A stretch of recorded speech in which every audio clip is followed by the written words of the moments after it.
Kilimo ekolojia kimeendelea kupanua wigo wake kutoka uzalishaji wa mboga na matunda hadi kufikia hatua ya uchakataji wa mazao hayo kuwa bidhaa mbalimbali kama keki, biskuti, mikate na vyakula vingine. Mfumo huu unahakikisha kuwa malighafi zinazotumika zinatokana na uzalishaji unaozingatia afya ya binadamu, uhifadhi wa mazingira na uendelevu wa rasilimali. Kutoka ufundi hadi uchakataji, Stella Mariki ni mmoja wa wajasiriamali walioamua kuongeza thamani mazao ya kiekolojia. Nilikuwa mimi ni fundi kwa kushona nguo. Baadaye nikapambana nikapata mtaji kidogo wa kuanza kuzalisha hivi vitu. Lakini sikuanza kwa ukubwa huu. Najihusisha na vitafunio vya muda mrefu pamoja na muda mfupi. Nikisema vitafunio vya muda mrefu pamoja na vya muda mfupi, wengi mnaweza mkaelewa kwamba kuna ambavyo vinaweza vikakaa wiki moja, vingine vikakaa hata mwaka mzima. Na nilipewa elimu mwaka 2018 na shirika la IDP pamoja na Mvi wa Arusha. Pia tunajihusisha na product nyingi kama mikate pamoja na kutoa mafunzo hata kwa mabinti kama hao mnaowaona hapo ndani. Ni wapi anapata malighafi na je, anahakikisha vipi kuwa zimezalishwa kiekolojia? Malighafi nyingi, kwanza mimi mwenyewe ni mkulima. Tunalima mahindi pamoja na viazi lishe pamoja na vitu vingine vidogo. Kwa asilimia kubwa ya malighafi natumia za kwangu na pia nyingine nanunua kwa wakulima. Haswa waliofundishwa kilimo ekolojia, kuna ambao wako Mbulumbulu, kuna ambao wako hata Bugeri mlikotokea huko. Watu tunashirikiana nao.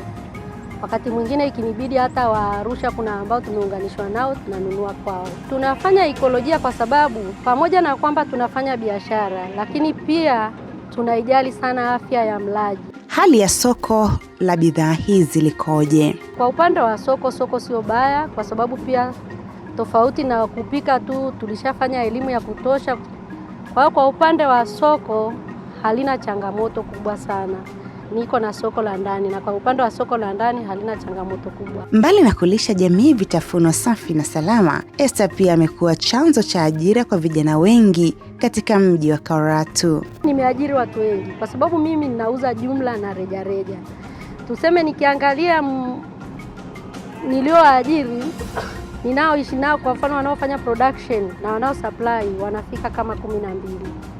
Sasa nikikwambia nimeajiri watu wengi, kuna yule mdau ambaye ananunua kwa ajili ya kwenda kutafuta riziki. Kwa hiyo utaona ni jinsi gani ule mtandao unaendelea, ni ile chain inaunganisha kuwa na wateja wengi ambao hata kama wengine si wakuti lakini ananunua na anaenda kuuza. Changamoto kubwa katika kazi hii ni ipi? Umeme ni changamoto mmoja sana ambayo inatusumbua kwa sababu unakuta hauwezi kufanya kazi kwa wakati umeme unavyokatika.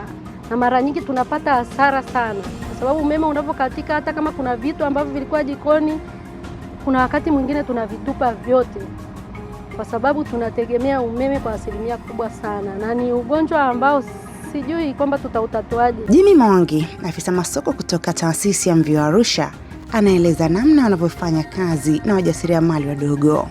Ukiachana na wakulima wadogo, lakini pia Mvi wa Arusha imeenda mbali zaidi kupanua wigo, kuhakikisha kwamba ina sambaza elimu ya masuala ya mifumo endelevu ya chakula na kilimo ekolojia. Kwa hiyo inafanya kazi moja kwa moja na wajasiriamali wadogo ambao wako kwenye mrengo wa mifumo endelevu ya chakula. Na hapa ambapo tumetembelea wilayani Karatu kwa mjasiriamali mmojawapo kati ya wajasiriamali wengi ambao Mvi wa Arusha tunafanya nao, anayeitwa Stella Mariki. Yeye ni mjasiriamali ambaye amejikita zaidi kwenye usindikaji na uongezaji wa thamani wa mazao ya kilimo ekolojia kwa kutengeneza mikate, vitafunwa mbalimbali pamoja na bidhaa nyingine zinazotokana na mazao ya kilimo ekolojia. Sisi kwetu ina maana zaidi kufanya kazi na wajasiriamali kwa sababu moja, wana mchango muhimu kwenye mifumo endelevu ya chakula kwa kuongeza thamani mazao ya kilimo ekolojia. Lakini mbili, watu hawa wanakuwa wanafanya kama kiunganishi kati ya walaji pamoja na wazalishaji, maana wao wanachakata, wakisha chakata wanauza kwa walaji. Kwa hiyo wanasimama kama daraja kati ya wazalishaji pamoja na wachakataji, na ndio maana sisi kama MVIWA Arusha pamoja na taasisi tunazoshirikiana nazo kama IDP tunaweka nguvu zaidi kwa hawa wajasiriamali kwa kuwawezesha vifaa mbalimbali vya kufanyia uchakataji, lakini pia kuwapa elimu hiyo ya uongezaji wa thamani ya mazao yao. Lakini kikubwa, tunafanya kazi kubwa sana ya kuwaunganisha moja kwa moja na wakulima ambao wanazalisha au wanalima mazao yao kwa mbinu za kilimo ekolojia. Na la mwisho kabisa, tunahakikisha tunawaunganisha na masoko, kwa maana ya masoko ya ndani pamoja na nje ya maeneo wao wanayofanyia kazi. Ni ipi nafasi ya mwanamke katika kilimo ekolojia? Nafasi ya mwanamke ni kubwa sana katika kilimo ekolojia, kwa sababu kama tunavyofahamu, asilimia kubwa ya wazalishaji wadogo kule chini kabisa kijijini, tutakuja kugundua wakina mama ni wengi zaidi katika hizi swala. Kwa hiyo kwa sisi tunadhani kumwezesha mwanamke kuweza kupiga hatua kutoka kwenye uzalishaji na kwenda kwenye hatua ya kuongeza thamani mazao yake, inamsaidia zaidi mwanamke kujulikana, lakini inamsaidia kumwongezea ujasiri, lakini pia kumwongezea kipato. Kama unavyomwona Stella anaongeza thamani kwenye mazao ya kilimo ekolojia, maana yake pia anaongeza na kipato anachokipata kwa bidhaa ambazo anazizalisha.